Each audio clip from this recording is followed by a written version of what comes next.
All right, tonight on Podcast I'm Down. We're back to watching Star Trek. This one's the Galileo 7.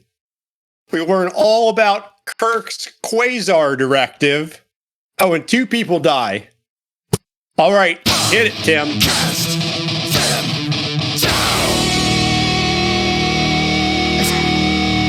That was my good friend Doug. And Doug, yeah, I'm Tim. I don't know if I can keep a balmer this whole time. I'm sorry, everybody. I'm feeling delirious. And that's Matt. Matt? How you doing I went there? Southern. All right, so I guess for the new listeners that we're continually getting, in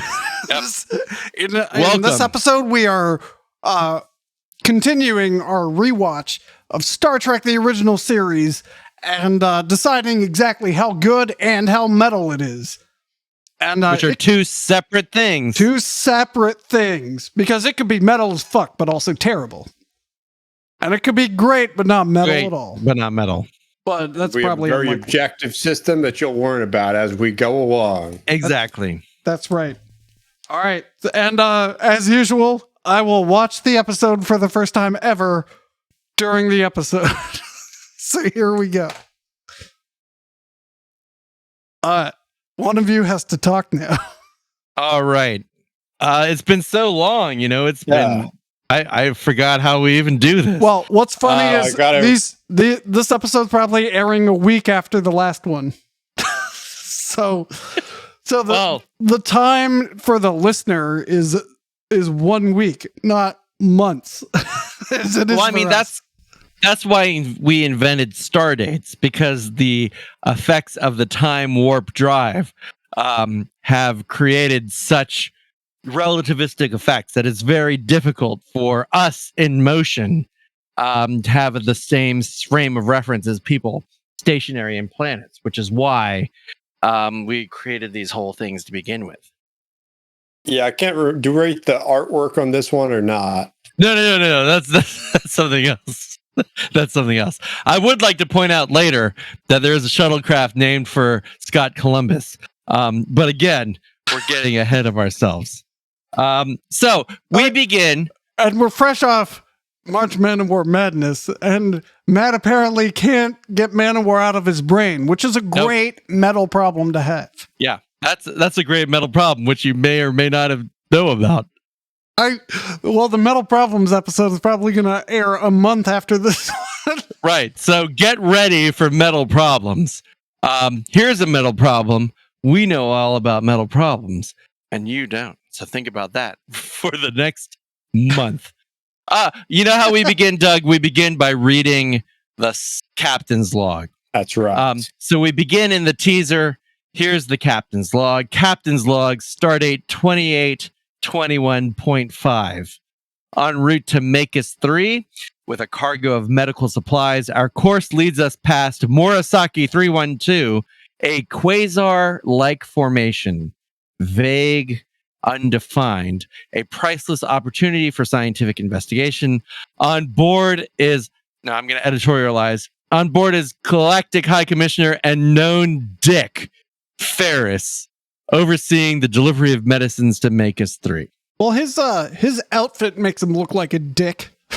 I mean, I like his outfit. I like the little semi-cape thing he has. It's all like dark blue. He's got like silver piping at various places. He has half of a cape that goes down about to his elbows, and it looks like he'd be wearing a floral blue and silver cravat, but it's tucked in too much. Yeah, I think he is wearing at least a floral blue and silver like mock turtleneck at bare minimum. It might be a cravat. But yeah. He ain't no commissioner. He's a high commissioner. High commissioner. A galactic high commissioner at that. So it starts off with like the usual dicking around on the bridge. Kirk talks a lot about quasars. Now here we should mention that Now, importantly, he says this is a quasar-like formation, because now in the 21st century, we know that quasars are supermassive black holes in the center of galaxies. But that's not what this is, because the Enterprise isn't immediately ripped to muons. So it's something else. It's just quasar-like. They appropriated the word. Yeah. Yeah. And we're worrying about Kirk's standing order regarding quasars. Mhm. And it certainly has nothing to do with the fact that quasars were discovered in 1964 and they were just fun to say. There's real, like, in-universe reasons for that. So Kirk tells Ferris that despite the fact that countless people are dying of some plague, checking out this quasar is a rare opportunity. And despite the fact they could very easily drop off Commissioner Ferris and come back, Kirk makes the decision that they need to begin a scientific investigation immediately. Hey, is this quasar this green cloud that they're flying towards? Yeah. That's the green cloud. So Kirk assembles, being the smart commander that he is, a team to study the quasar. And on this astrometric team is Spock, Scotty, Dr. McCoy, and three people we've never heard of. Lieutenant Latimer, Gaetano, known cranky guy, Lieutenant Boma, and Yeoman Mears, I guess, to take notes. And because of the quasar-like phenomenon, there's all kinds of ionization and sensor interference. So that's why they have to take the shuttlecraft. And that's why they can't just fly by. And so there's a big long sequence with the Galileo 7. That's the shuttlecraft lifting off from the hangar deck. And then almost immediately it is blown off course somehow. And we learned that the quasar-like formation contains 4 solar systems, and they're somewhere in that. And that finding it is like a needle in a haystack would be child's play. Child's play, yeah. And he says as much very condescendingly. And that's the end of the intro? That's the teaser. That's the teaser. Shall we enter the chamber? Yes. Yep. Oh, we're in the chamber. This is a multimedia experience. I forgot to mention that the harmonics were upward along the entire spectrum. Which is what harmonics are. All right. Quality. Well, okay. So I'm going to caveat my score with the fact that I'm watching the HD remastered one. Mm-hmm. And that quasar looks great. I also like how they double down on something they're wrong about, which is very Man-O-War of them. Man-O-War released an album about Odin and called it Gods of War. And Odin is not the god of war. Mm-hmm. Loki is. No, Loki's the god of fire. Tua is the god of war. So, I'm going to give it a 5 and a 5. Wow. Okay. It's metal. I know we don't have to explain it if we're within 3 and 7. Those the numbers? I think so. But I will still say it's a little bit intriguing. They're wrong, and they're confidently wrong. So, yeah, I'm going with 5s. Okay. All right. I should point out, you mentioned the remastered version. Even in the original version, like, the quasar doesn't look all that bad. It's also green. This is probably an episode with some of the most extensive model shots in the original series. And that's one of the reason if you watch the remastered version, like all those shots seem to take a long time. I guess they were really impressed with the model shots they did on this episode. Is this the first time they had the shuttle? Yeah, this is the first time and possibly the last time they ever have the shuttlecraft. They had the shuttlecraft in that menagerie episode, but not the whole launching. I like how it says Galileo on it, like a cool ranch, you know? Yeah. Oh, yeah. Like, the branding is really cool. But I agree with you. I mean, there's lots of premise and promise. So I am going to agree. I think it's the middle of the road. I think 5 and 5 are fine for this. Yeah, I'm going to concur. I do like the composition of the Galileo team. It's like they draw straws, which there must be some kind of esoteric bureaucratic process for determining who goes on these missions. And right. that it's unknown to us is metal. Because I have no idea why any of these people, except for maybe Spock, I don't know their qualifications to go on a stellar cartography type mission. Maybe Boma. I mean, Boma's wearing a science shirt. Maybe he's the stellar cartographer. I don't think he's that good. All right, 5 and 5. Let's get the fuck out of here, Doug. Yeah. That's my metal problem.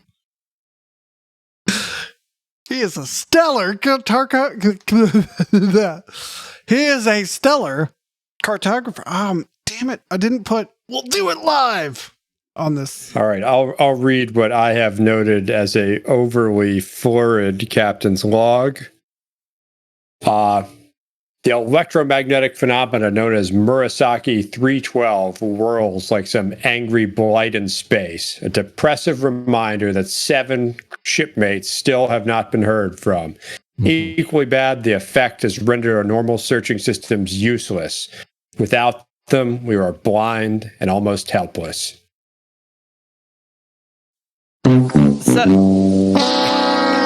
Quasar. So, I mean, part of the problem is this log entry highlights what I think is a problem with the title of the episode, because for the longest time, the Galileo is shuttlecraft number 7. So I thought it was just a weird name for, like, this is Galileo 7. It's like what they call the shuttlecraft. But there's also 7 people on it. So is it like the Mercury? Is it like the Mercury 7? Is this like the 7 people on the Galileo? That's kind of ambiguous for me. But it's confusing. So so the Galileo 7, the 7 aboard it are lost somewhere. They make an emergency landing on a planet we know to be Taurus 2. And not 4, but 2. And immediately everyone falls into their archetype, I guess is a great way to explain what happens. Scotty begins doing his engineering stuff. Latimer and Gaetano, despite the fact that they're wearing command shirts, act like security guys and go out and scout the area. Spock is the ranking officer, so he's kind of in charge and making sure everybody is safe. But we haven't really gotten to the real tensions on the planet yet. One now guy we're has kind purple blood. That guy has purple. Who has purple? Who has purple blood? The other blue shirt. Boma? Sure. Well, that's Sure, that's. it's He's got a retcons. nosebleed, but it's definitely purple. Oh. That was one of those things where, like, a cow doesn't look like a cow on camera, so you got to paint a horse to look like a cow. Make it look like, Okay, all right. Boma has purple blood for some reason. One of those alien races where they're always angry. Yeah. Boma's angry. But immediately after we get a quick sort of glimpse at the crew of the shuttlecraft trying to get their bearings and figure things out, we go to the Enterprise, in which we have a critical meeting between Captain Kirk and Commissioner Ferris about the situation, and out come the paper cups. Because when you are discussing I'm a scene ahead of you. The blood comes in the next scene, but yeah. Okay, all right. I definitely saw the paper cups. Yeah, when you have a ticking clock type situation, it's never the wrong time to caffeinate. So to their Nescafe, Kirk and Ferris served by the space waitress. Yeah, served by the space waitress. Yeoman Tim. Yeah. So, such a dick. Sorry, space secretary then. Yeah, that's better. Space administrative assistant. So they're drinking their coffee from their paper cups in the future.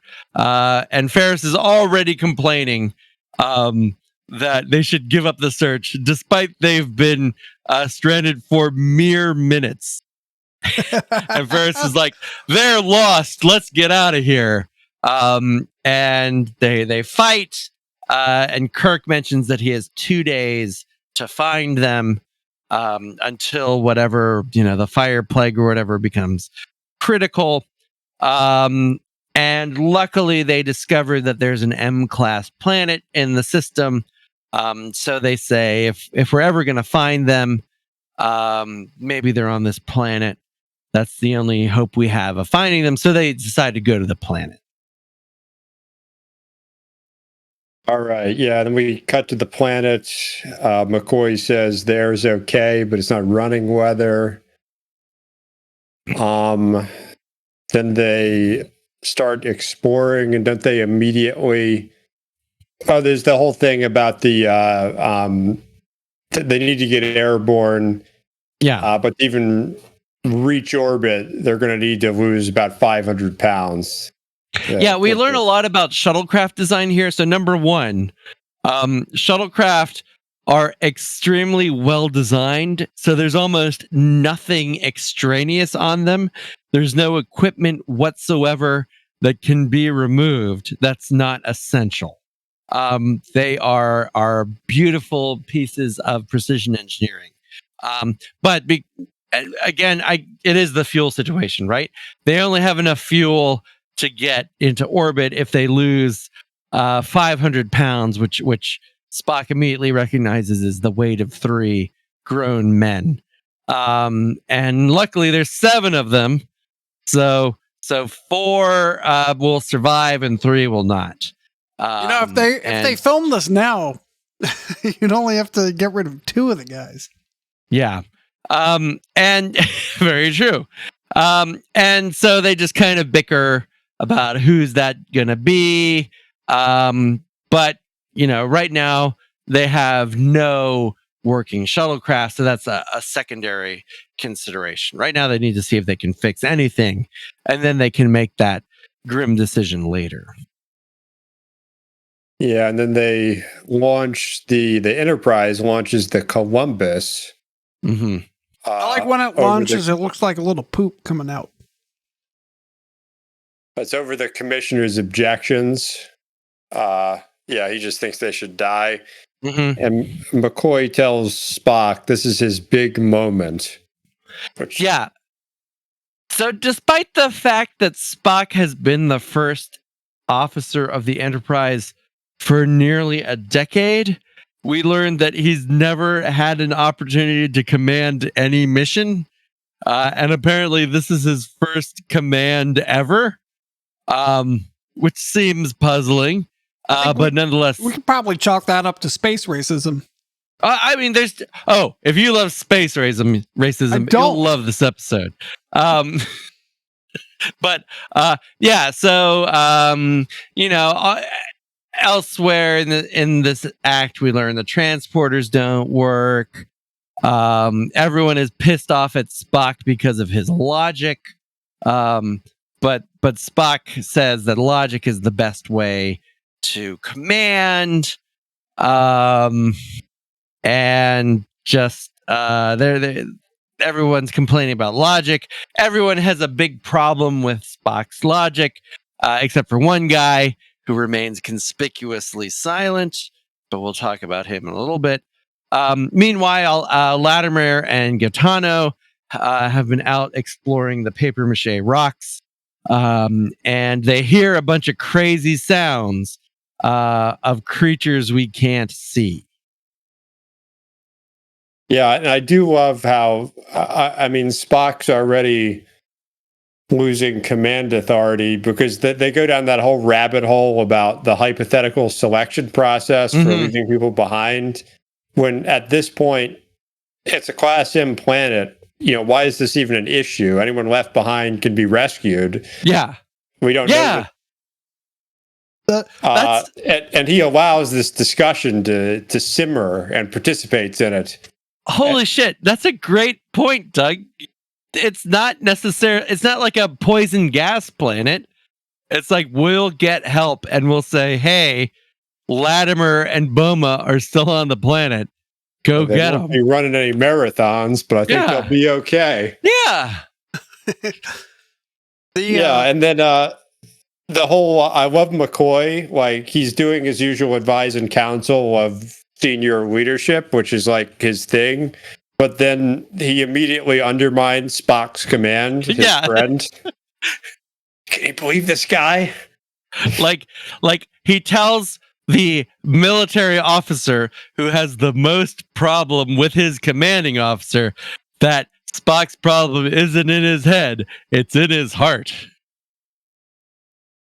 The sound that the aliens make, that the guys are listening to, is captioned as a thrumming. It actually is quite thrummy. So, okay, they hear the thrumming. There's some quick cuts. It's actually another well shot episode, I think, because we get lots of nice sort of cinematography and design of the story. But then, so they talk about seeing these creatures, and then all that can be described as a cartoonishly big spear. That's the best word for it. It's like a stupidly big spear strikes Latimer in the middle of his back. It's conservatively a 10-foot tall spear, and it gets him, and so he's dead. So that's one less person to figure out what to do with. Spock is really fascinated by the construction of the spear, pissing everybody else off. He notes that it looks like a fulsome point. Mr. Boma is very upset with this, and he says, "A man's dead, and you're talking about stone spears? What about Latimer?"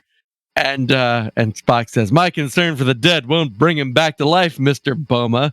Again, why is this conversation even happening?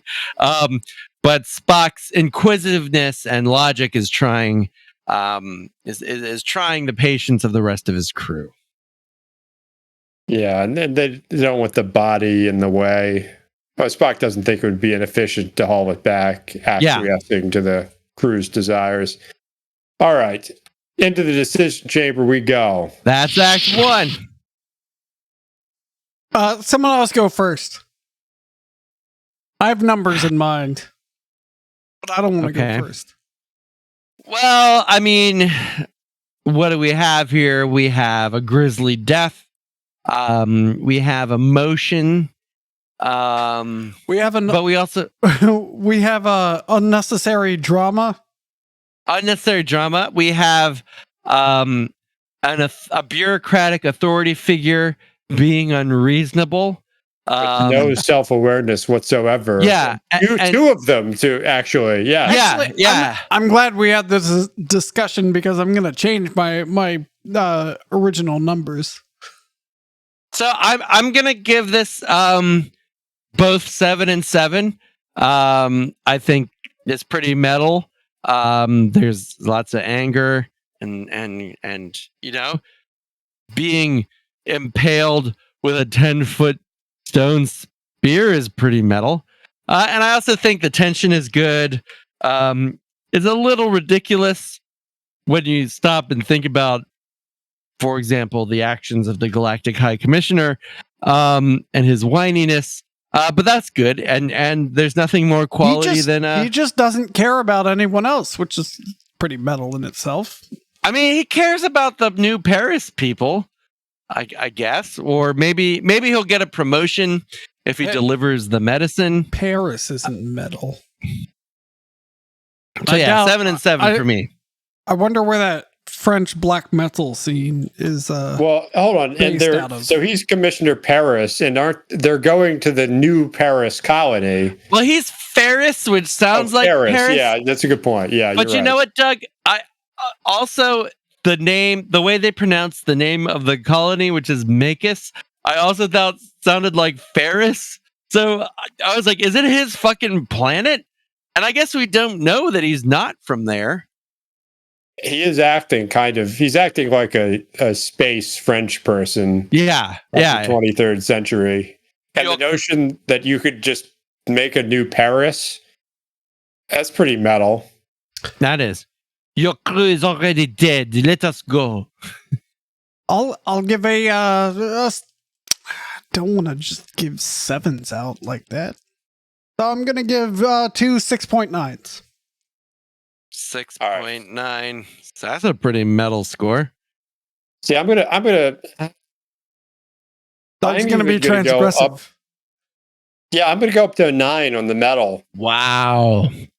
Because the whole spectrum of metal behavior is captured in this episode, and then it ends with the guy being impaled by a 10-foot spear. And I'm going to keep interrupting you because this is also metal. I meant to say 9.6 for metal score. For both or metal? No, just metal. You know what?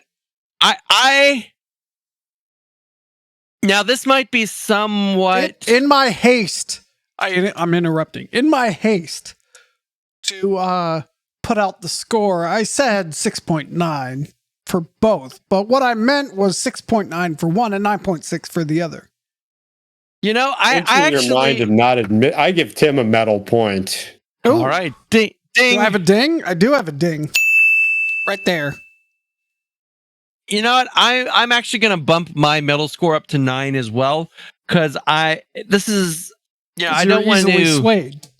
No. I don't want to tip my hand for the rest of the episode, but I do think the metal elements are laid here so well. And I think this is sort of construction-wise might be a moment of peak metalness. And I would much rather give it here than continue. You know what though? I thought this was quality writing, so I'm gonna add a point to my 6.9 quality score. Oh wow! Bring it up to a 7.9. Oh yeah. And Doug, we need a quality score from you as well. Oh, 7. 7. All right. Okay, get us out of this chamber. You don't have to tell me twice. All Actually, right. you do. You just do anything? Get on with it! Okay, sorry. So another kind of Kirk's very prog here. Yeah. No, wait. Gather podcast. Wait, what's the prog? I don't know what that was, but is there a prog? Yeah, I've never heard that before. Oh, it's We a need prog like cast. Don't worry about it. We need a prog like hand gesture. What? Or is it like Gotta be this? very Yes. complicated. Hey, do you know about John Petrucci's Grammy acceptance speech? Dream No. Theater, Dream Theater won the Grammy for Best Metal Performance. Uh-huh. Basically, the acceptance speech was simultaneously proggy as fuck and metal as fuck, because he says the song they won for was called "The Alien," and he says something like, "It's in 17/8. Try tapping your foot to that." So at the same time, he's condescending and bragging. And he knows he's better than you. And I love it. That is metal as fuck. And Pretty proggy as fuck. Anyway. All right, so Captain's Log. Stardate 28. How do you say it, Matt? 2822.3? We continue to search, but I find it more difficult each moment to ward off a sense of utter futility and great loss. Yeah, and so I guess this is one of those things where the ones column is the day, because 24 hours has elapsed, or maybe a little more than that, because we started at 28:21 and now we're at 28:22. I gotta ask. Okay, so the guy definitely died, right? Oh yeah. I mean, he had a fucking spear in his back. Yeah. I forget if we get a he's dead Spock. I'm sorry. I'm sorry you won't get to the bottom of your little numbers there. But when they pick up his corpse, his arms are like doing this.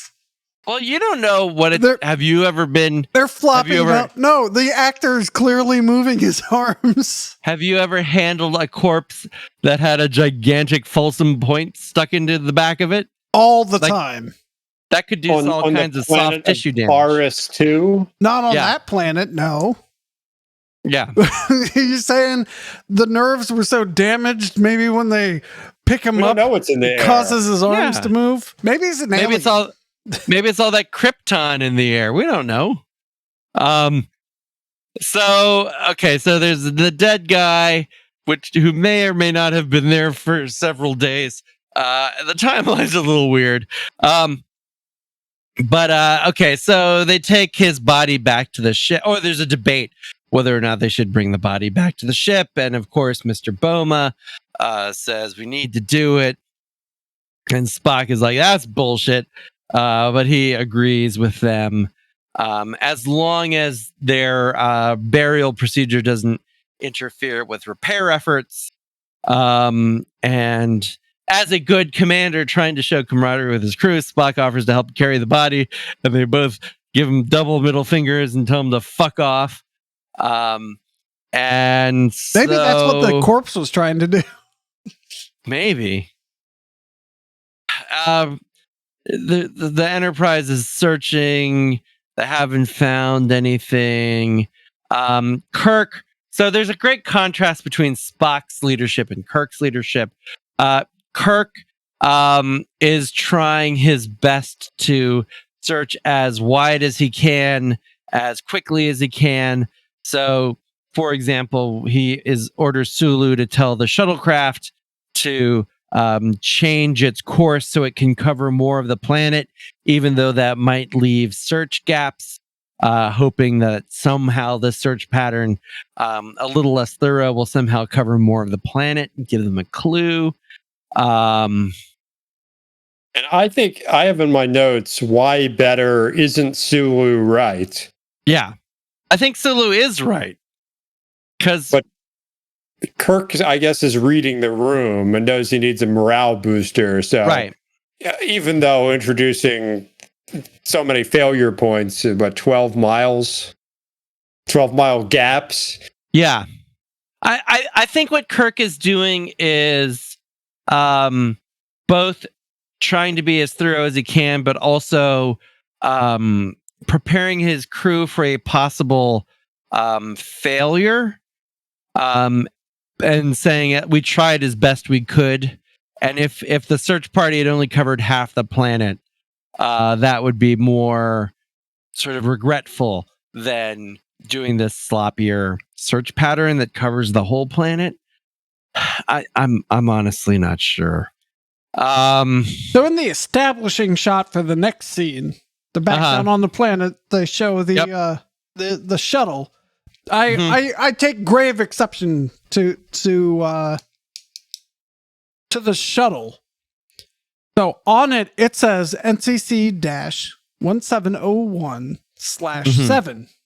Yep. So what does that mean? That's the 7th shuttlecraft. Okay, so what does NCC mean? Naval Construction Class? So this was clearly designed by someone who doesn't understand how things work in the Navy. All right? So say you are you saying that Gene Roddenberry doesn't understand how Navy things work? Say you have a destroyer and you have 2 helicopters on that destroyer. Let's say they're MH-60 Jayhawks.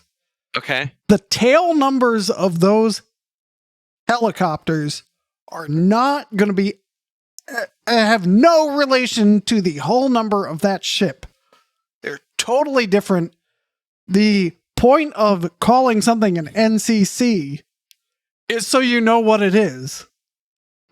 So unless the shuttlecraft is also a fucking starship, it has no business being an NCC 17, whatever it is. It should be some other NSS,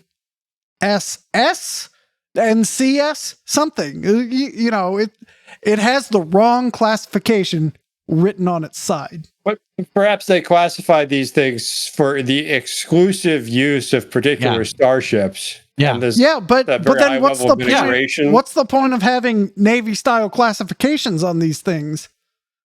So if they don't label, if they don't describe what it is and what their function is. Well, according to Memory Beta, NCC stands for Naval Construction Contract. So that's just like the contract number of the ship. Well, that's just dumb. Okay. So it's just written on there, and I guess it makes acquisitions. It's like Appendix 7. You're gonna do this shuttlecraft. Well, anyway, it's dumb. Well, this is kind of a bureau pathological future. We've already heard the talk about the book earlier this episode. So this is just the way it is. True. Very true. Of course, they put the purchase number right on the ship. Yeah. I mean, we also know, and here's how you know. So experimental ships like the Excelsior are given NX, which tells you that they're purchased as experimental projects rather than the Navy has now the USS Constellation has an X in it.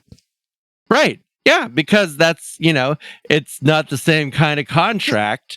Like you can't bill an experimental starship the same way you can bill a regular one. In the Navy, the classifications SSN, SSBN, DDG, CG, FFG explain what it is and what it does. Yeah. It's an experiment or it's a regular contract. Like that's pretty clear.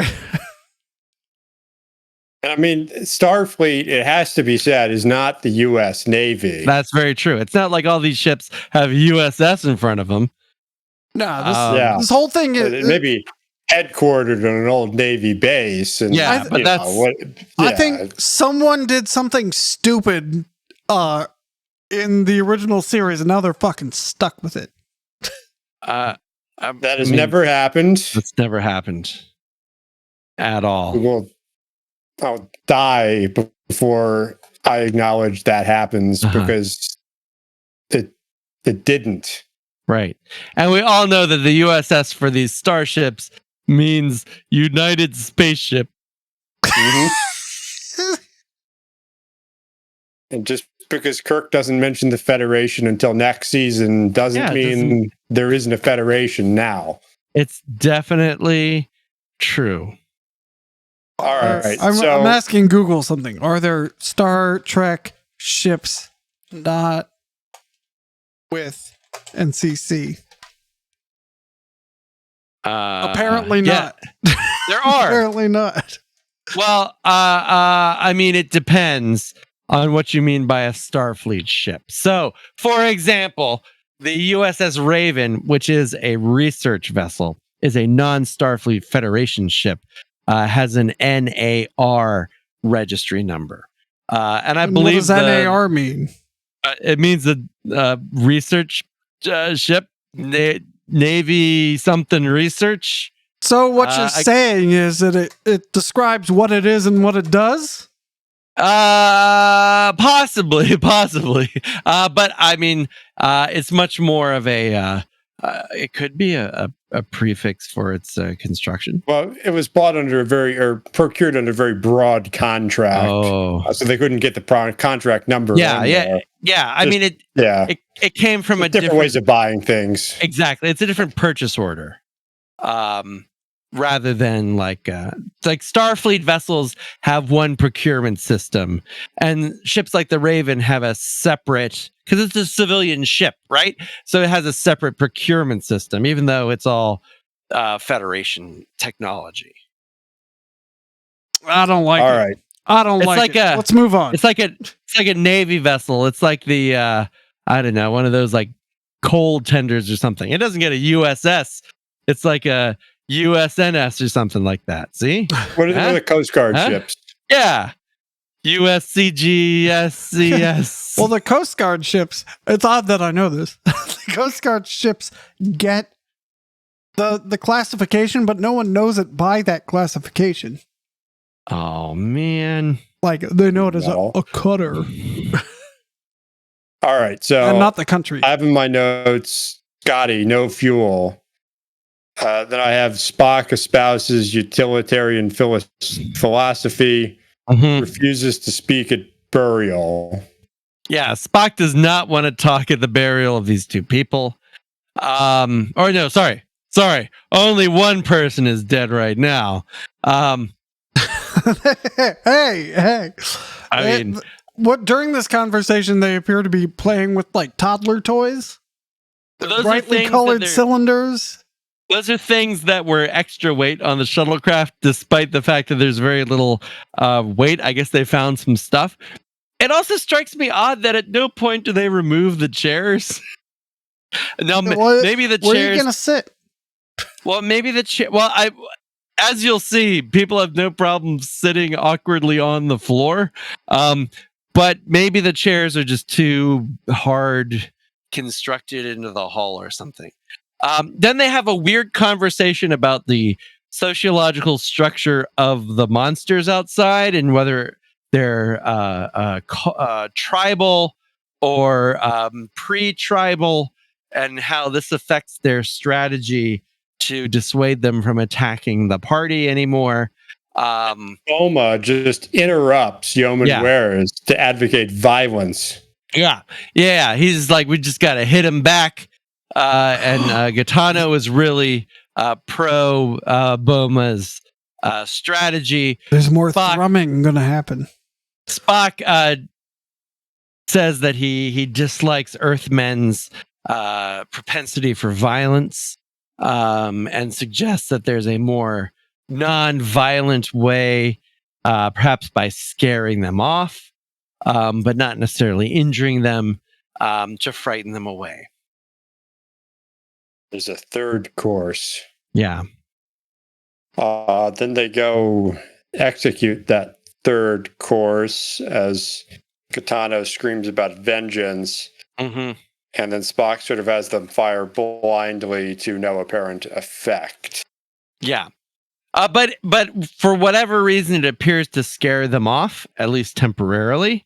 So then, even though they're under extreme threat, even though they don't know if their plan has actually worked, Scotty comes up with a brilliant idea of using their phasers to help fuel the shuttlecraft. So he says, let's drain all the phasers. And Spock agrees that that's the best course of action. So they begin draining all their weapons. Is that the end of the whatever? No, there's one more thing. We learn the transporters come back on the Enterprise for a minute, and then it's the best part. A weird caveman looking thing throws a rock and hits Gaetano, and he falls and he loses his phaser and he's killed off screen. And that's Act 2.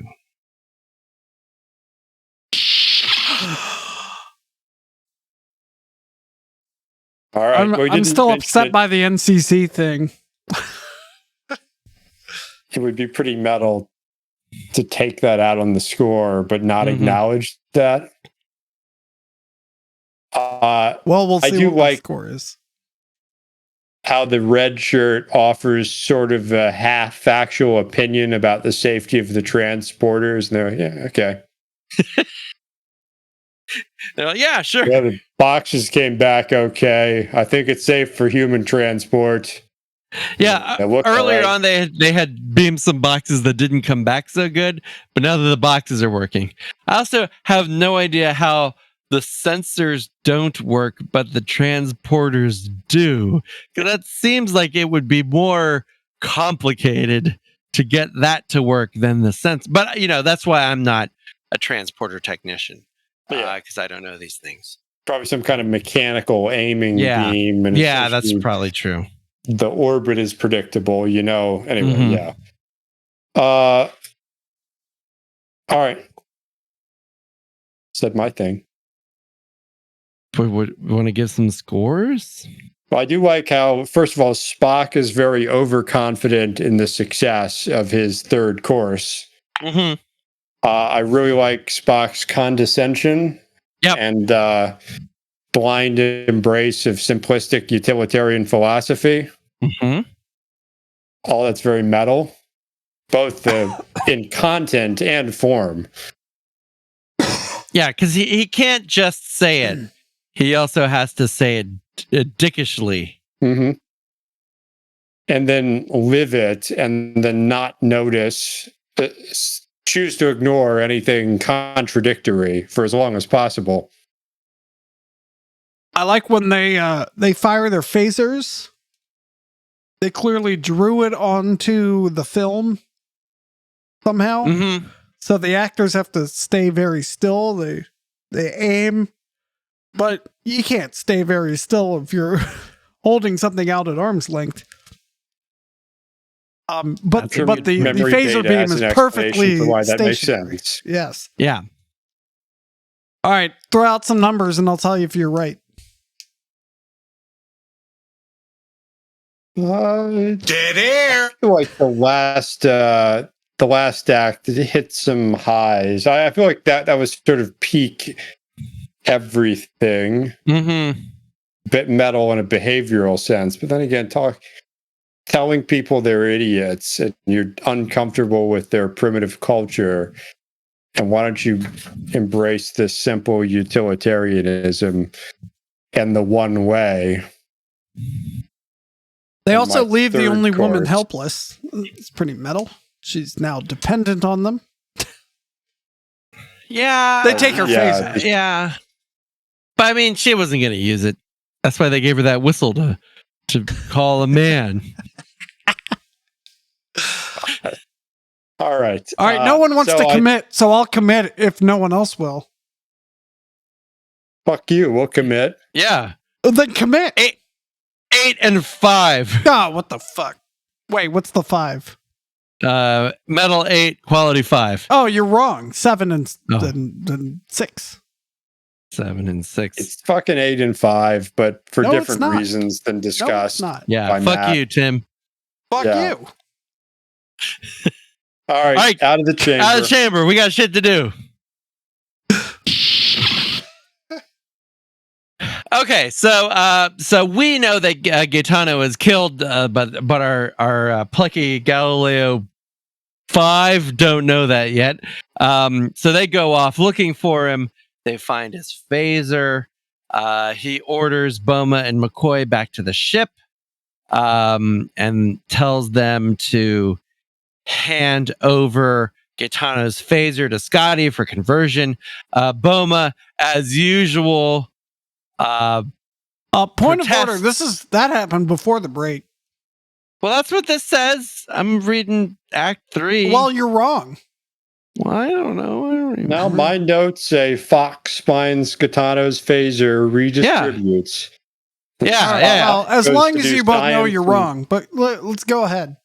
I think you're mistaking. You are under there's- the false impression that acts have to begin with captain's logs. Perhaps there are just too many phasers floating about, but let's just move on. And Okay, well, Yeah. I know Tim's you're watching wrong. the show wrong, so what can we do? play your Boo soundtrack for yourself. I don't know if I have that, but I do have this. Just do anything. All right, go All ahead. right, that's good. enough. That's That good. works. Yeah, I'll then we add got the boo in the meantime. McCoy undermining Spock again to Poma. Yep. So Spock finds his lifeless body. For some reason, despite the fact that Spock was very against bringing the body of the first guy who died, Spock does bring the body of the other guy who died, despite the fact that he will spend the rest of the episode saying it's worthless and we should just leave it. But I don't know. So Spock makes it back. One of the creatures has followed Spock. And they begin assaulting the ship by throwing rocks at it, and everyone is terrified. And we get quite possibly the best line in the history of all media, as the ship is comically shaking. And I can't do it justice, Doug. You gotta do it.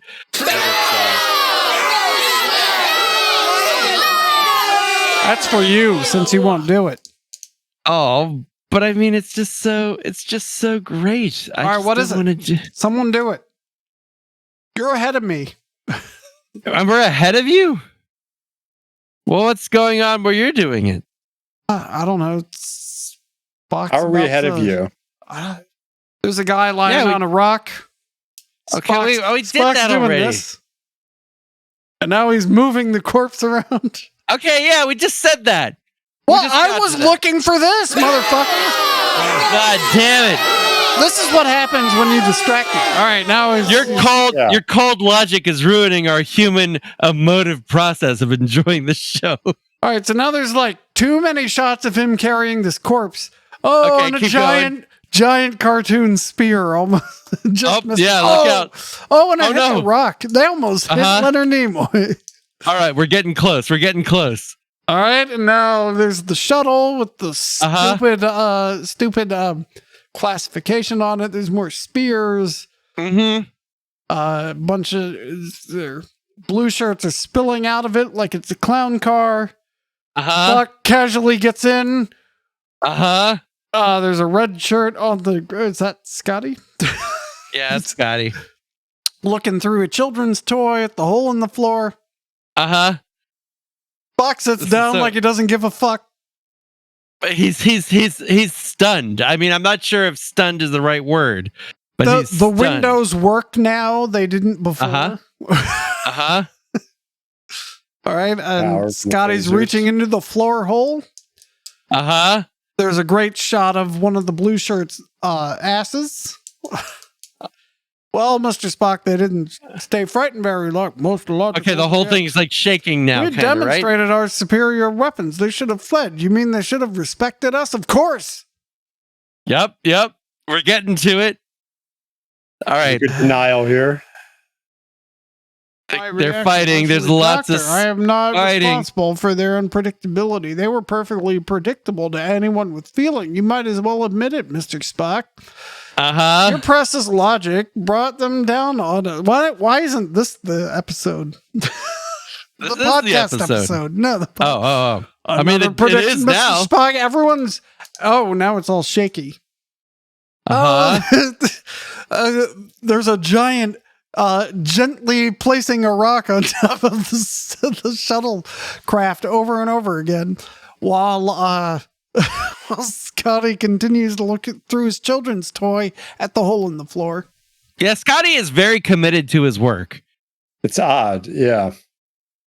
It's logical. Are we caught up to where you were rambling about? Yeah. Wait, has he said it yet? The greatest line in the history of media. He did. What right. was it? What was it? Furry Strange. friends? Strange. Step by step, I have made the correct and logical decisions, and yet 2 men have died. It wasn't. It wasn't the line about about our furry friends. Yeah, No, I am not responsible for their unpredictability is pretty good too. Yeah. I mean, this whole dialogue, or I guess trialogue, or whatever, is just amazing. I also like Scotty's unhelpful. You've got your hands full. Like, fuck you, Scott. Can either help or get out of the way. But just all right. Well, I'm going to back up because I didn't. Oh, there it is. There it is. Curious, most illogical. I'm sick and tired of your logic. We talked. We could use a little inspiration. Strange. Step by step, I've made the correct and logical decision, and yet 2 men have died. There we go. We spent way too long on that. Oh, the chairs do fall over. They could have taken the chairs out. Yeah. Right? This is what happens when you distract me with stuff like this. Was it worth it? Was it worth it? Yes. You need to get the yet 2 men have died in that thing too. Well, I watch these on mute. So. Oh man. Okay, so all that's going on. Meanwhile, on the ship, they're running out of time. They only have 2 hours left. Isn't that like an arbitrary deadline, though? No, it's the something with the plague or something. I don't know. And so they just argue again. Now they're still on the ship, back on the Galileo 7, because we needed that break from all that tension. They keep the monster things are shaking the ship. They're gonna tear it open soon. But luckily, Mr. Spock gets an idea. And that idea is to electrify the ship, which is apparently something that you can do with a wrench and rubber gloves. Mm-hmm. So Scott tells Spock. Spock tells Scott. This is hard to say. Spock tells Scott, electrify the ship. Scott finds cartoonish rubber gloves and a wrench. And there's just 2 open contacts on the wall, which seems like bad design. And starts rubbing they should check that NCC contract again. Yeah. And I love these these transcripts we have. The stage direction says Scott uses a spanner or something to short out the battery connections. And it works. And there's lots of sparks. And the monsters are gone for now. And so let me ask you, Tim, if you haven't gotten to that point. He just put on the comical gloves. And now he's using the spanner or something. Okay, I want you to predict what Spock's crew does the literal moment danger is gone. Can you predict what they do? Can you predict? Huh? Do they run outside? No, they don't run outside per se. I don't know. I don't really care. Do they mutiny? Well, they almost do. The correct answer is have a fight about burying Gitano's body when they're in Monster Town, USA. And so they do that too. I would insist upon a burial. Yep. Or they're having this fight. Yeah, I wouldn't have guessed that. Yeah, see, it's pretty weird. Meanwhile, back up on the Enterprise, we learn from stupid Lieutenant Kolowitz that there's giant monster things. He's all beaten up. He was like, yeah, there's fucking giant creatures downstairs. And so be careful. We got a spear through Ensign O'Neill. Lieutenant Imahara has lacerations. It's looking very dire. Wait, they said And- 1 dead, 2 injured when they call up. Yeah. Yeah. Is that right? Yeah, I guess he's injured. I guess Lieutenant Kolowitz is injured. O'Neill got the spear through his body before we even knew they were around. And Imahara is the other guy who's injured, maybe? Yeah, I do like he checks with astroanthropology. They're Order 40G anthropoid. Yep. Similar to life forms discovered on Hansen's planet, but much larger. And I did check. They wrote a book about the Hansen's planet expedition. Yes! I believe that planet is informally known as Mbop. Boo! Hey, play that thing.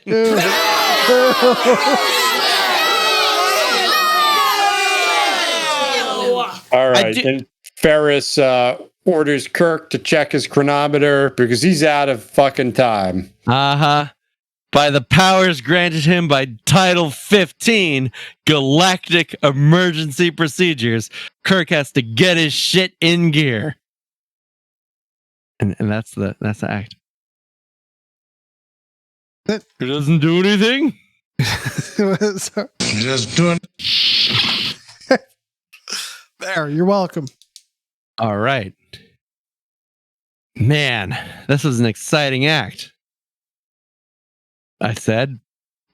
Yeah, no, I'm gonna go 8 and 8. 8 and 8, double 8s. You're way off. Spock is sticking with his arrogant, presumptuous course, and doesn't connect the dots. He has a period of reflection and then fails at it because he knows the answer. Mm-hmm. Just not the question, I guess. Exactly. I mean, you're right. This is a high scoring act. I'm gonna have to give the medal a 9, and I'm gonna have to give the quality a 9.99, if only for the number of times in any given work week where I say I've made all the correct and logical decisions, and yet 2 men have died. Well, that's a metal problem right there. That's a metal problem. This is a 9 and a 9.5. Wow. All right. I was being No, it's not. I was taking a contrarian posture in advance of the score, which is unfortunate.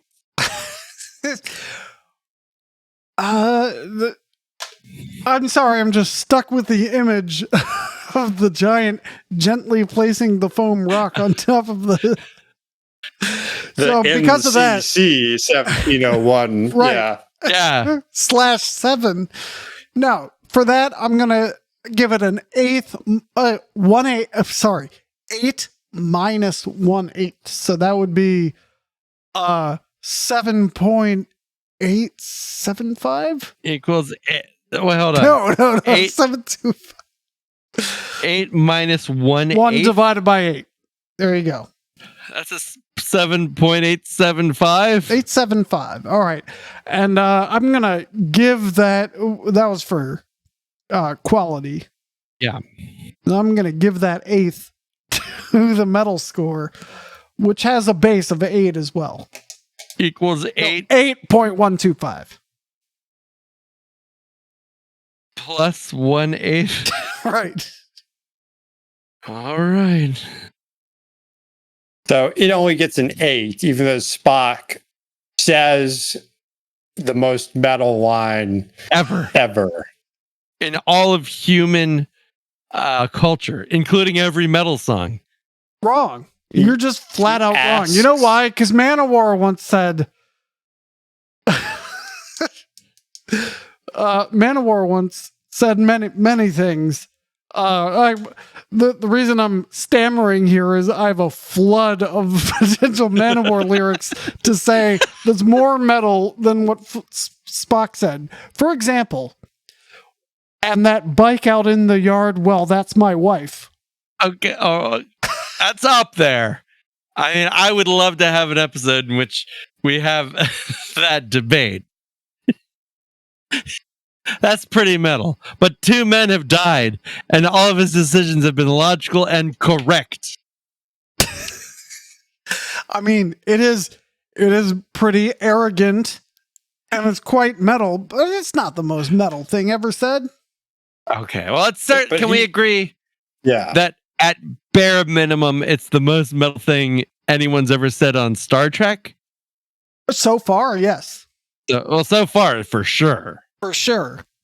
I mean, I can't think that I can fully back.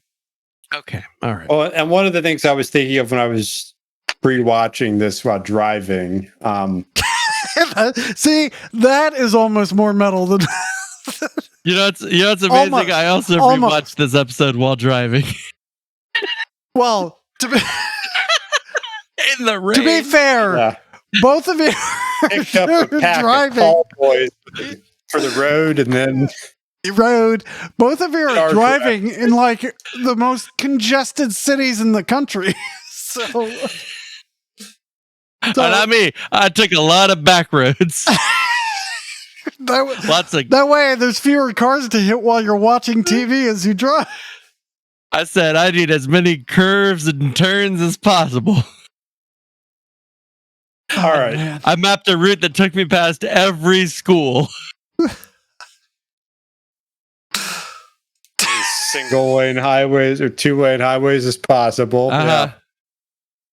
Yeah. One lane bridges. Someone in Beltsville. Yeah. Where I live. Why did I bring that up? So I was rewatching it. Damn it. No, I didn't forget. Are we done? Oh yeah, we gotta get the fuck out of the chamber, asshole. That's why we're just Did we all score? shooting the breeze. Yeah. Oh, right. I was challenging Tim's score, but okay. Yeah, no, remember I finished what I was going to do. Fuck you. Yeah. Your challenge has been laid and rejected and defeated mightily. So let's get out of here. Fuck your fractional scores. No, that might have been a matter of opinion. Tim rejected the challenge, and yet that was the most metal quote of all time. As long as it's not a feeling, it's okay. All right. We've reached. I guess I should hit play. Yeah, again. start that play. We've reached a dramatic moment. Dickhole Commissioner Ferris has won the day. The Enterprise orders back its landing parties. The shuttlecraft Columbus has been told to come back. There's the shot of it's Lieutenant or her, right? Uh-huh. I want to get a rank correct of her leaning in to talk to the captain. She looks like she threw out her back, right? Like she's just trying to like keep doing her job. So she's like leaning in talking to the captain at this awkward angle. And no, I'm not going anywhere. Dead air. That's all. It was just an awkward angle. So you're right. Uhura asks how long it will take for the 23 Columbus minutes to come back. It's 23 minutes. So now they have 23 minutes. So that's one find their season crew. 3 Simpsons episode. One season 3 Simpsons episode. With the So what's with that no like? commercials. What's like the Telltale Head or something? Yeah, that works. Okay. That might have been season 1 or 2, but it doesn't. I think that's probably season 1. But we'll find a season 3 episode and insert it right here. Back on the shuttlecraft, they're fighting. They're still apparently all the yeoman's been doing is trying to call the Enterprise this whole time. She tries again, just interference. They say they can lift off. Brother, can you spare 2 dimes as a season 3 episode starring Okay, Danny DeVito as Unky Herb. as Unky Herb. That's a great third season episode, in fact. All right, go ahead. Presenting the Homer. This monstrosity cost me, I forget how much. Anyway. They fight again because they're always fighting. They have enough No, they're not. fuel for a few orbits. And they're ready to go in 8 minutes. And so they're still fighting about burying Gaetano. And so Spock says you have 10 minutes to bury Gaetano, and as long as it's clear, we can do it. And he helps them. Meanwhile, back on the Enterprise, the Columbus is back. This may be a dumb question, but could they, in theory, could they transport the corpse under the ground? They could, I suppose, if the transporters were working. We know in the 24th century that shuttlecraft have emergency evacuation transporters, but I'm not sure if they do in the 23rd century, because there's not a lot of site-to-site transporting, right? It's usually to a pad. So, all right, let's move on because I have a complaint to complain about.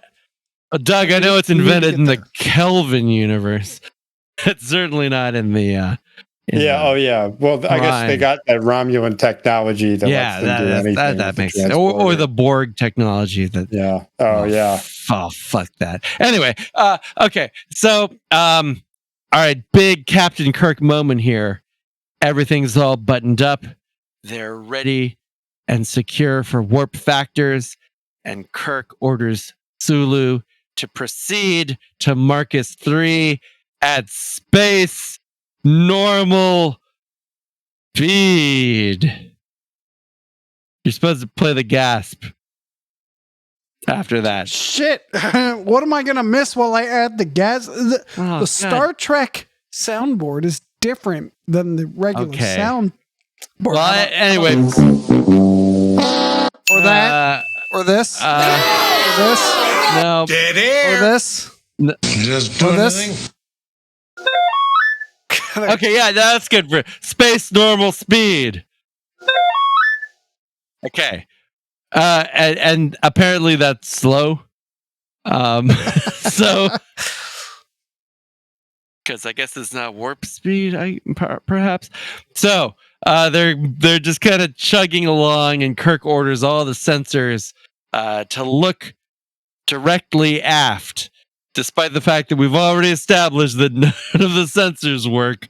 But still, look at gibberish as hard as you can. There we go.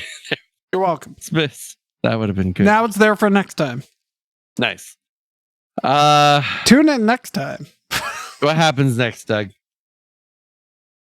The Spock's pinned under a rock. Oh, right. Wait. No, it jumps right to that. They're trying to. We see two mounds of dirt, which I guess are where they buried those guys. Okay. Yeah. And then some spears start getting chucked from off screen, and then yes, Spock is pinned under a paper rock, and he starts screaming at them, lift off, go. No, go back, lift off. But of course, his disrespectful and insubordinate crew come back and save him.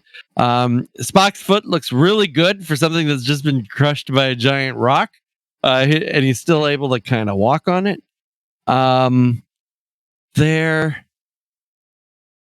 Okay, Doug, so they try to lift off, but Spock says there's somebody holding us down.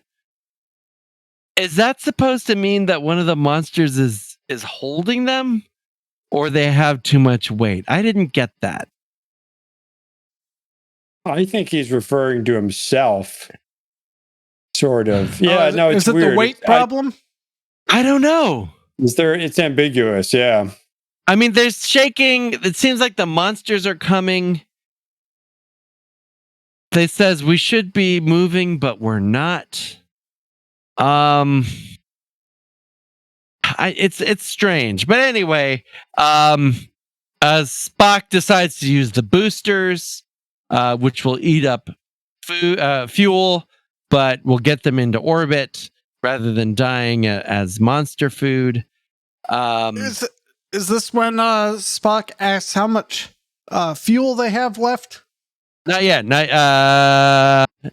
That's a little bit later. Are they in the orbiting the planet in your thing? Not yet. So, well, hang on. Let me find out exactly what it says. Remind me to tell you that I'm sick and tired of your logic. That is a logical attitude. Orbit 1 minute, Mr. Scott. Fuel status 15 pounds PSI. That is fucking meaningless. PSI is pounds per square inch. Yeah. So he said there's 15 pounds per square inch. Well, do you know how space fuel works? Absolutely, I do. This is clearly a cubic pound per square inch. Right, it would be square extracted pounds. it all from those phasers. Yeah. Well, Yeah,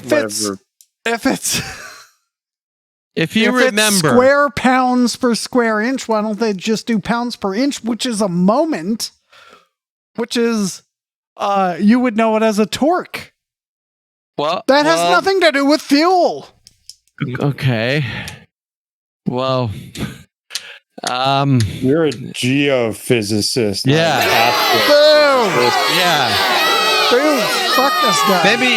Maybe you're assuming that, I mean, it's the 23rd century. So whatever these are metric pounds and metric inches. Yeah, so why are they using the imperial system anyway? I mean, earlier when McCoy was using the the partial pressure of the gases of the atmosphere, he was reporting in millimeters of mercury, and he said mercury, which I really enjoyed him saying. 15 millimeters of mercury. I'm like, well, that's a weird way to say it, and not using atmospheres or pascals or something. Ask me. Never mind. Okay, I was going to say, ask me how much gas I have left, and I was going to say something in foot pounds, but fuck it. And we would have got what you meant just fine. Yeah, right. Because we're not assholes like you. We can just go with it. You know what? And it occurs to me that pounds per inch is not a moment. And why didn't either of you call me out on my inaccuracy there? Well, we didn't want to embarrass you. Yeah. Because unlike Mr. Spock, we know that a good team is more than just logic and being correct. So I guess I should unpause it from this bullshit. Okay, so they're in space. They're in orbit. Spock gets weirdly weepy. We've already seen Spock somewhat shattered, and now he's full of self-doubt. And they're talking about how they could survive in orbit, but they don't have enough fuel for a soft landing, which means they'll burn up in the atmosphere, which might be preferable to getting speared in the back. And they're just kind of wondering what to do. Boma is being a dick. Scott is being an automaton. McCoy is somewhat helpfully needling Spock, I guess, to make a decision as he does. And then a shocking decision is made. Take it, Doug. Spock injects fuel without warning. There you go. Thank you. It was worth it. And Scott uncharacteristically is shocked and said, Mr. Spock. And there's two, are they green? I don't know what color they are. Purple. Plumes of flame are streaking out of the nacelles. What color are they? Have you I don't there? know. I wasn't watching. Oh, man. So now they only have 6 minutes left in orbit. And everyone is saying, what the fuck, man? Why'd you do that? Meanwhile, back on the bridge at space normal speed, they see, it's yellow. See, you missed that. On the view screen, Sulu sees a yellow tail. No, it's green in this one. I mean, okay, hang on. The nacelles or whatever are glowing blue or purple, perhaps violet. Okay. But the trails are green. Okay. They are a bluer green than the green of the quasar. So it's okay, but it's distinguishable from the quasar. Yes. Okay. So they see this trail. Sulu notices it. Kirk asks if it's a meteorite. Sulu says no, it's holding a lateral line. And Kirk, being a man of action, tells them to get all the beams ready, which again, not sure what that means. But then they turn around at full normal speed, which may or may not be the same as space normal speed, and turn around. Sulu's just rocking a switch back and forth. That's how you go at space normal speed. Turn the ship 180 degrees about. Yeah. You gotta back up and go forward and back up and go forward, and they don't use the wheels anymore, but it doesn't mean the mechanics are any different. Exactly. Scott figures out what Mr. Spock did. It's like sending up a flare. Spock is still a little bit dejected. Their fuel is gone. They're going to burn up in the atmosphere in 10 seconds. McCoy spends Spock's last minute alive to point out that he was very human, which is something that Spock hates it when people point him out. So he's going to die miserable. That the last thing Spock did was betray his own code of conduct and ethics. Yeoman Mears hopefully points out it's getting hot as they descend into the atmosphere. They don't have a heat shield of any kind. They already went through the atmosphere. Yeah, but they had a working, but now that they don't have only so much power you can pull out of 7 phasers. Yeah. How much can 7 phasers power? Except for possibly an entire ship, depending on the episode. But we see the Galileo explode, and then we get a call from the transporter room. Uhura reports 5 persons alive and well, and they warp the fuck out of there. Although they don't go all that fast, because Kirk says proceed to Marcus 3 warp 1. Again, I guess they really want to just thumb in the eye of Ferris. Yeah, it's like, 50,000 more people died. Fuck you, Ferris. Charger says I only have to go warp 1. Whatever's safe for the vehicle, the vessel. I don't even remember how isn't there like a closing jokey scene? Yeah, everyone corners Spock. Kirk gets Spock to acknowledge emotional outburst. Yeah. And so they were like, that was pretty emotional. And Spock says, no. And then Kirk says, you're pretty stubborn. And Spock says, yes. Ha ha ha. Ha ha. 2 men died. Ha ha ha. Ha. Actually, 3 men died because that guy got speared on the away mission. Yeah, it's on the other team. And countless thousands in New Paris. Just because they wanted to check out a quasar that they could have easily come back to later. Yeah. They could have easily left the people on the planet. Or like sent a probe. Wait, and they set up this whole thing about the transporter working again, and I guess they do use it at the end. Yeah, yeah, because invest a lot of time making it function on the planet. But you need that transporter to have that dramatic rescue. And you also need to make it look like it explodes or something, right? All right, let's get to the chamber. I don't know. It's pretty metal that that they're all laughing. As you pointed out, they're all having a good old chuckle, even though 2 men are dead. Right, and then they have this entirely unconscious, because all aliens are equal in the Federation, but humans are more equal. Yeah. Some They're George primus Orwell inter stuff pares, right if you will. So yeah, so everyone who's not human can go fuck themselves in our happy Federation. Especially you, Mr. Spock, and your different culture and system of values. You dumb prick. In all fairness, Spock really leans into it this episode. Yeah, he really does.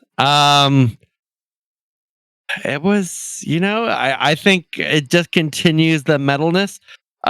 There's no on-screen deaths. And I feel like it would have been more metal if Spock was more incapacitated by that rock. I do like... Is ingenuity metal? Not really. I'm going to give this a 7.8 metal score and an 8.7 quality score.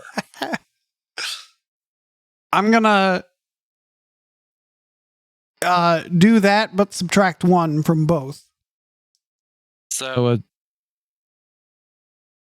6.8 metal score and a 7.8 quality score. Right. All right. I'm just going to round up to 8 and 8. 8 and 8. I would also like to highly recommend, before I announce this episode's conclusion, I really want to read the novel Dreadnought, in which Mr. Scott successfully brings up Lieutenant Boma on charges for his rampant insubordination and gets him kicked out of Starfleet. Oh, I have read that book, actually. I could FedEx it to you. Oh, nice. It seems uncharacteristically petty. Again, because people died. Yeah, and that book, if I recall, is the one that is the plot that Into Darkness just rips off completely. Oh, you know what? I think you're right. And I read the book. As much as I'd love to read all 700 novels, I picked that one because it's like the Mary Sue narrative, like the earliest, like pure, Mary Sue story in a novel. It's kind of distinctive for that. It's written in the first person by a high achieving female character who's independently observing all of the Star Trek characters, like the cliche fanfic trope. The events and of the this author novel was a huge objectivist, and so she really leans into the anti-collectivist angle of the Federation, which Gene Roddenberry was all for. If you talk to him about it in the moment, it's like, oh yeah, it's all about individual achievement. This space future. This looks amazing. Yeah, it's worth pay the $4 for it. It's worth it. Oh man, I'm getting this right now. And I didn't even connect. I recognized the name Boma, and that's why. Yeah. This novel has an exclamation mark in the title. Dreadnought. You know, another fantastic novel has an exclamation mark in the title. What's that? Gather Darkness. Darkness. Which is Very also true. a great Burning Shadows album. It is. It's one of my favorites. It's in my top 15 Burning Shadows. All right, let's give Tim a cut point to take all of that out. Yep. All right. No. Wait, why are we All that why are we taking that out? Yeah. All right. Now I have an incredible announcement to make. Oh my god. I know. You're about to say this is either the best or most metal episode. Am I right? You are correct at an absolute score of 219.09 and Wow. a ratio score of 89.06. This is by far the metalist Star Trek episode we have seen thus far, unseating the previous champion, Dagger of the Mind. So fuck yeah, Galileo 7. I'm adding the applause. That's Stand accurate. by. Mm-hmm. Keep talking while I find the applause. As Dagger of the Mind was fairly consistently metal through 5 acts. Right. But this even more so. I mean, like Enemy Below, or whatever it's called. Balance of Terror. That is some spikes of metal. Exactly. So quality. if you look at Balance of Terror score, which I think is coming up soon, if we haven't heard it already, is a respectable like plus 70 ratio score, but you know, this is a full 19 points metaler than Balance of Terror. Also, the quizzical Conscience of the King also got a fairly high metal score. But this is the new one to beat, and I wonder if the Squire of Gothos won't beat it, but we'll wonder what that'll be when we talk about it next on Podcast Them Down. I had a better outro plan, but you know what? We'll never hear it. Well, what's your outro? All right. Until next time, Metal Nation, keep your fuel at the appropriate pounds PSI.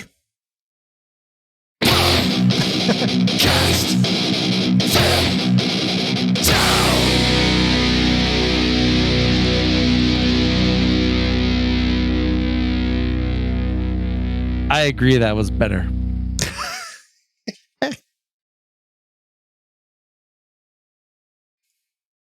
You had a bonus comment, Doug? Yeah, this what I like about with his 3 very metal characters in this episode, at least. You've got whatever his name is, the angry guy, Gaetano, Spock, McCoy, and Scotty, and it's a complicated episode because they're both very metal and then very prog moment to moment. Mm-hmm. And while they have consistent internal trajectories,